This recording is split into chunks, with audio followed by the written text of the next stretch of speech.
Hello friends, नए story में आप सभी का फिर से स्वागत है। तो चलिए देखते हैं आज की स्टोरी क्या है। तो इसका टाइटल है विंडी द लोनली गोट। तो विंडी एक नाम हो गया, यानी कि नाउन, यानी एक गोट यानी बकरी की नाम है। द लोनली गोट यानी कि अकेली बकरी। तो पूरा का मतलब हो गया विंडी अकेली बकरी, यानी बकरी के बारे में पता चल रहा है कि वो कैसी है, तो वो अकेली है। तो चलिए देखते हैं, ये है बकरी।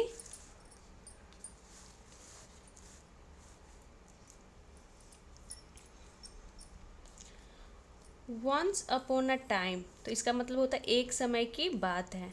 There lived a family of goats in a jungle. There lived यानी कि रहता था, क्या रहता था, तो अ फैमिली एक परिवार, किसका, ऑफ गोट्स यानी कि बकरियों का एक फैमिली यानी परिवार रहता था। इन अ जंगल यानी कि एक जंगल में, तो जंगल को जंगल भी या फॉरेस्ट भी बोल सकते हैं। There were 3 members in the family. There were यानी कि 3 सदस्य थे, इन द फैमिली यानी उस परिवार में 3 सदस्य थे। तो वर्ड यहाँ पास्ट को दिखा रहा है, देयर यहाँ पे इंट्रोडक्टिव वर्ड हो गया सेंटेंस को पूरा करने के लिए। मेन सेंटेंस क्या है कि उस परिवार में 3 सदस्य थे, तो इसमें कोई सब्जेक्ट नहीं है, तो देयर का यूज किया गया है। वर 3 मेंबर्स यानी 3 सदस्य थे इन द फैमिली उस परिवार में। तो एक बकरियों का फैमिली था जिसमें 3 सदस्य थे।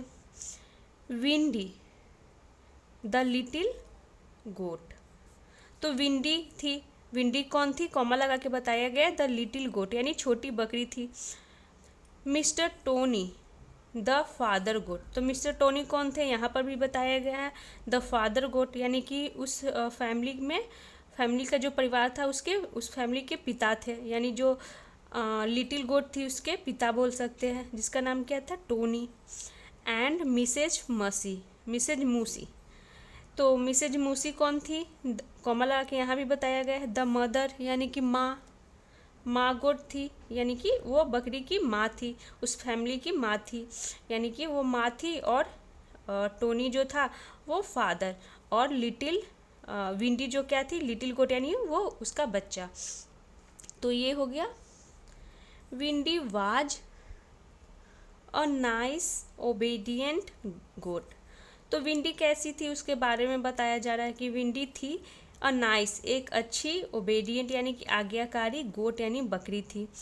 But he had no friends, लेकिन ही हैड यानी कि उसके कोई भी दोस्त नहीं थे। हैड यहाँ पोजीशन को दिखा रहा है पास्ट की, कि उसके कोई भी दोस्त नहीं थे। नो यहाँ पे पास्ट की नेगेटिव की सेंटेंस हो गई, नो। तो ही हैड नो फ्रेंड्स, उसके कोई भी दोस्त नहीं थे। He used to remain very silent and sad. He used to remain, तो ही प्रोनाउन हो गया जो कि विंडी गोट के लिए यूज किया गया है। यूज टू रिमेन यहाँ पे ये दिखा रहा है पास्ट को दिखा रहा है, पास्ट की रेपिटेशन। रिमेन ये दिखा रहा है कि पास्ट में वो कंटिन्यूटी को दिखा रहा है कि वो कंटिन्यू रहा करती थी, क्या कैसी, तो वेरी सैड, बहुत ही साइलेंट, सॉरी सैड नहीं है, वेरी साइलेंट यानी कि शांत रहती थी। एंड सैड और उदास, तो वो बहुत ही उदास और शांत रहती थी। वन डे एक दिन, Windy went to the river and saw a small goat in the water. One day एक दिन, विंडी वेंट टू यानी कि गई, कहाँ गई, टू द रिवर, तो टू प्रीपोजिशन हो गया जो दिखा रहा है कहाँ गई, तो रिवर के पास गई, रिवर किनारे गई। गो की सेकेंड फॉर्म वेंट हो गई। एंड सॉ और देखी, अ स्मॉल गोट एक छोटी सी बकरी, इन द वाटर कहाँ देखी, तो इन द वाटर पानी में। ही ही ब्लीटेड इसे बोलेंगे ब्लीटेड। ही ब्लीटेड जॉयफुली, तो ब्लीटेड का मतलब हो गया कि मिमियाई, कैसे, तो जॉयफुली यानी कि वो, जॉयफुली का मतलब हो गया कि वो खुशी से मिमियाई। Would you be my friend, तो यहाँ पे वो प्रश्न कर रही है, यहाँ क्वेश्चन मार्क है, उठ शुरुआत है कि क्या तुम बी यानी बनना, माई फ्रेंड मेरे दोस्त बनोगे।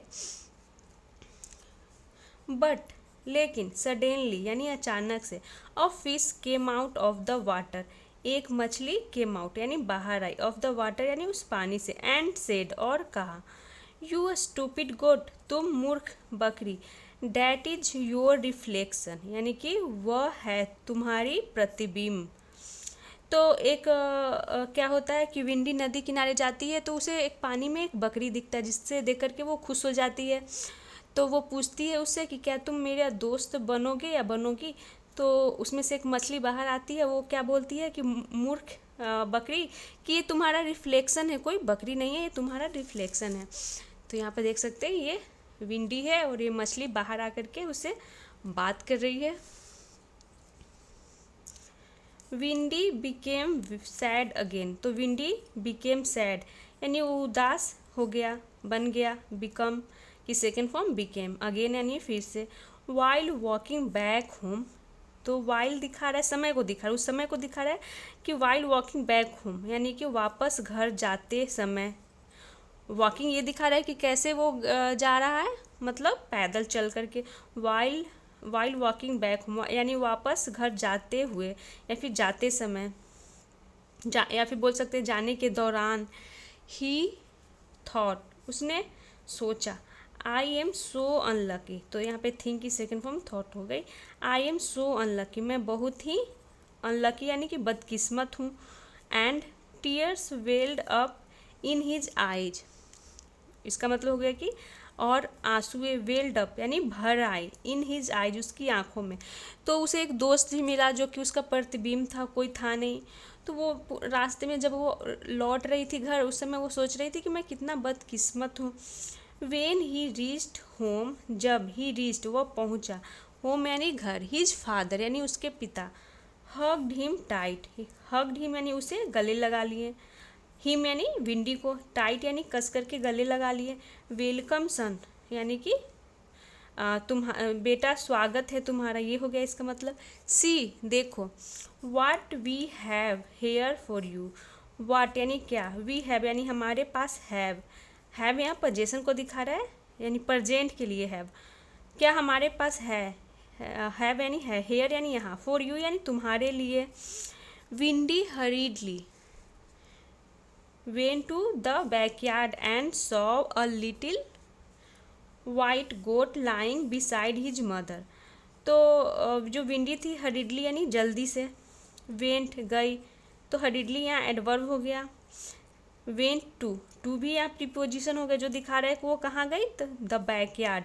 बैकयार्ड का मतलब होता है घर के जो पीछे का पार्ट होता है, खुला मैदान नहीं, जो बाउंड्री में ही होता है, यानी बोल सकते पीछे के खुले मैदान, आंगन, तो उसे बैकयार्ड बोलते हैं। बैकयार्ड वो गया, एंड सॉ और देखा, अ लिटिल वाइट गोट, एक सफ़ेद, एक लिटिल यानी छोटी सफ़ेद गोट, बकरी को, लाइंग यानी पड़ा हुआ, बिसाइड हिज मदर यानी उसकी माँ के, बिसाइड यानी बगल में। दैट्स योर सिस्टर यानी कि डैट इज का ये कॉन्ट्रैक्शन हो गया, डैट इज योर सिस्टर यानी कि वह तुम्हारी बहन है, दैट्स योर सिस्टर यानी वह तुम्हारी बहन है। एक्सक्लेम्ड हिज मदर यानी कि उसकी, हिज मदर यानी उसकी माँ ने, एक्सक्लेम्ड यानी कहा। तो एक्सक्लेम्ड ये दिखाता है कि वो किस तरह से कहा, यानी उत्साहित होकर के उसकी माँ ने कहा कि ये तुम्हारी बहन है। विंडी ब्लीटेड हैप्पीली, तो जो विंडी थी वो हैप्पीली यानी खुशी से, ब्लीटेड यानी मिमियाई, खुशी से मिमियाई यानी कि खुशी जाहिर की मिमिया करके। नाउ अब, I will never be lonely again, अब आई विल नेवर यानी मैं कभी नहीं, बिल गागेगी, बी यानी होना, मैं कभी अकेला नहीं रहूँगा, लोनली यानी अकेला, अगेन यानी फिर से। तो इसका क्या मतलब हो गया कि मैं फिर से अब अकेला नहीं रहूँगा। तो मतलब कि वो उसकी सिस्टर थी, तो वो देख करके खुश हो जाता है, उसके पास कोई भी दोस्त नहीं था खेलने के लिए, तो उसकी बहन होती है तो वो मतलब देख करके खुश होता है। तो ये थी आज की शॉर्ट स्टोरी, मिलते हैं नेक्स्ट वीडियो में। Thanks for watching.